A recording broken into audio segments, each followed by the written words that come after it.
হজরত আদম আলাইহিসসালামের মৃত্যুর দিন সকালে কি ঘটেছিল? আদম আলাইহিসসালামের কাছে ফেরেশতা জিবরাইল আলাইহিসসালাম এবং মালাকুল মউত এসে কি বলেছিল? তার গোসল, কাফন এবং জানাজা কিভাবে হয়েছিল? হজরত আদম আলাইহিসসালাম ছিলেন আমাদের আদি পিতা।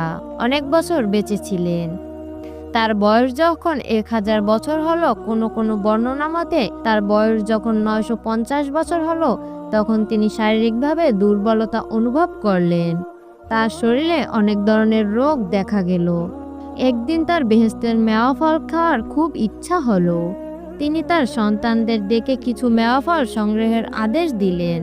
তার সকল সন্তান মেওয়া ফল সংগ্রহ করার জন্য বাড়ি থেকে বের হয়ে গেল। শুধুমাত্র একজন সন্তান তার পিতার সেবা করার জন্য থেকে গেল। কিন্তু অনেক দিন অতিবাহিত হওয়ার পরেও তারা কেউ যখন ফেরত আসলো না, তখন আদম আলাইহিসসালাম তার সন্তানকে বললেন, তোমার ভাইয়েরা হয়তো কোথাও মেওয়া ফল খুঁজে পায়নি, তাই তারা ফিরে আসতে পারছে না। আর তারা তো কেউ আল্লাহর ইবাদত করে না, তাই আল্লাহর কাছে মেওয়া ফলের জন্য সাহায্য চাচ্ছে না। তুমি অমুক পাহাড়ের চূড়ায় উঠে আল্লাহর কাছে মেওয়া ফল চেয়ে নাও, নিশ্চয়ই আল্লাহ তোমাকে সাহায্য করবেন। তখন তার সন্তান তাকে বললেন, নিশ্চয়ই আল্লাহর দরবারে আমার চেয়ে আপনার মর্যাদা অনেক বেশি। তাহলে আপনি আল্লাহর কাছে মেওয়া ফল প্রার্থনা করলে অবশ্যই তিনি আপনাকে মেওয়া ফল দান করবেন। আদম আলাইহিসসালাম জবাবে বললেন, আমি বেহেশতে থাকার সময় আল্লাহর আদেশ না শুনে গন্ধম খেয়ে অনেক বড় পাপ করেছি, যার জন্য আমি অনেক বেশি লজ্জিত বোধ করি। তাই আমি আমার নিজের জন্য কিভাবে আল্লাহর কাছে মেওয়ার ফল চাইব? কিন্তু তুমি আল্লাহর কাছে অনেক বেশি পবিত্র এবং নিষ্পাপ, এবং আমার সকল সন্তানদের মধ্যে তুমি সবচেয়ে উত্তম। নিশ্চয়ই আল্লাহ তোমার চাওয়া পূর্ণ করবে। তখন তার সন্তান তার পিতার থেকে বর্ণিত পাহাড়ের চূড়ায় গিয়ে উক্ত মেয়ার ফলের জন্য প্রার্থনা শুরু করলেন। আল্লাহ তার প্রার্থনা কবুল করে নেন এবং জিবরাইল আলাইহিসসালামকে নির্দেশ দিলেন যেন তিনি বেহেশতের সর্বোত্তম নিয়ামতকে সোনার খাঁচায় ভরে জরিখচিত ঢাকনা দিয়ে ডেকে সবচেয়ে রূপসী হুরের মাথায় তুলে তাকে আদমের কাছে পাঠিয়ে দেয়। আদম আলাইহিসসালামের শরীর দিন দিন আরো বেশি দুর্বল হয়ে যাচ্ছিল। তার জীবনের শেষ সময় চলে এসেছিল।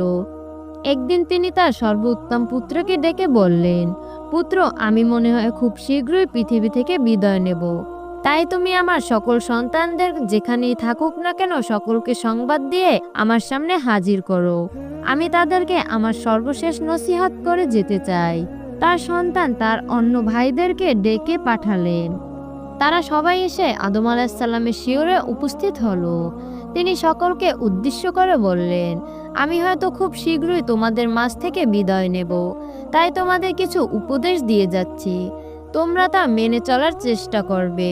তোমরা পরস্পরের মধ্যে ঝগড়া বিবাদ করবে না, একে অন্যের সাথে মেলামেশা করে চলাফেরা করবে।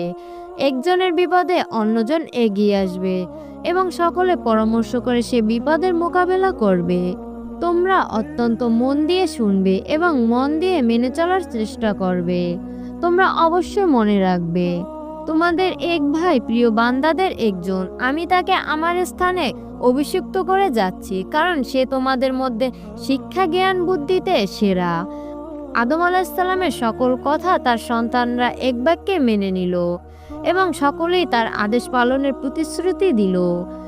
এরপর তিনি তার প্রিয় সন্তানকে ডেকে বললেন, হে আমার প্রিয় পুত্র, এই পৃথিবীতে তোমরা যে কোনো সময় পা পিছলে যেতে পারো।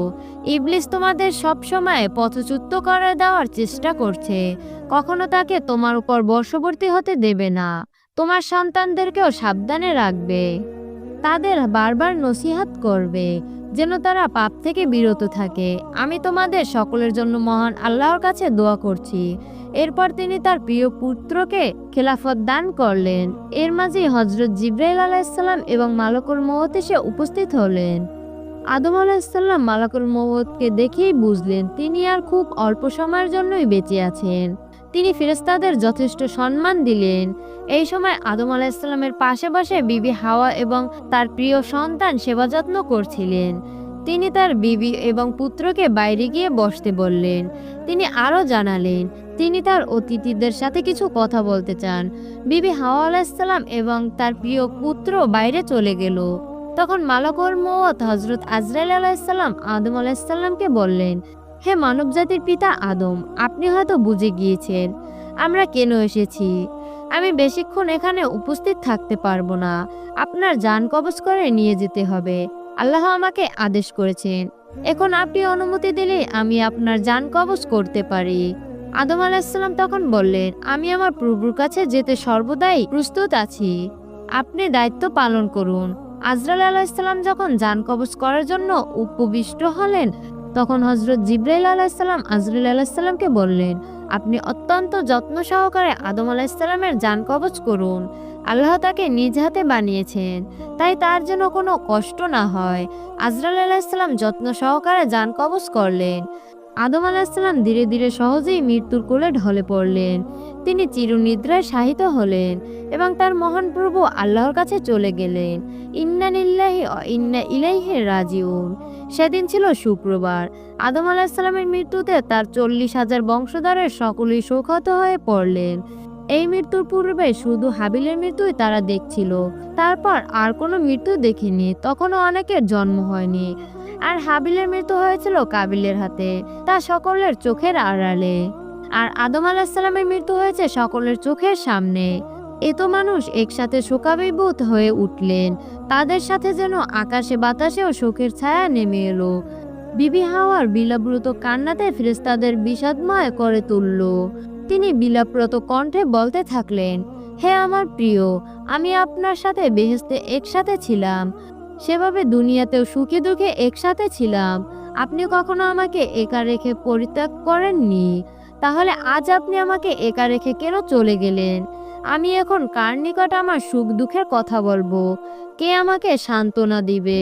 মহান আল্লাহ তাআলা পৃথিবীতে আমাদের একসাথে পূরণ করলেও কেন তিনি শুধু আপনাকে একা নিজের কাছে টেনে নিলেন? আমি এখন কার মুখের দিকে চেয়ে বেঁচে থাকবো?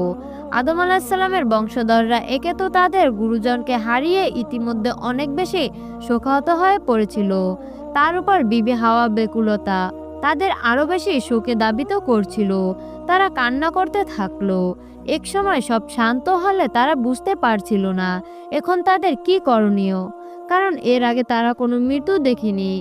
এমন সময় আল্লাহ তাআলা তার প্রিয় পুত্রর কাছে জিবরাইল আলাইহিস সালামকে প্রেরণ করলেন এবং মৃত্যুর গোসল, কাপড় এবং জানাজার নিয়ম শিখিয়ে দেওয়ার জন্য তার প্রিয় পুত্রকে সেখানে নিয়ম অনুসার এবং জানাজার নিয়ম শিখিয়ে দিলেন। তার প্রিয় পুত্র সকল নিয়ম অনুসরণ করে সকল বংশধরদের নিয়ে জানাজা সম্পূর্ণ করলেন। প্রায় 40,000 বংশধর উপস্থিত ছিলেন জানাজাতে। শরণ নামক দ্বীপের কোনো এক স্থানে তার লাশ দাফন করা হলো। বিবি হাওয়ার মৃত্যু নিয়ে বলা আছে যে স্বামীর মৃত্যুর শোকে তিনি অনেক কাতর হয়ে পড়েন, তার শরীর অনেক দুর্বল হয়ে পড়ে এবং অনেক রোগে আক্রান্ত হন।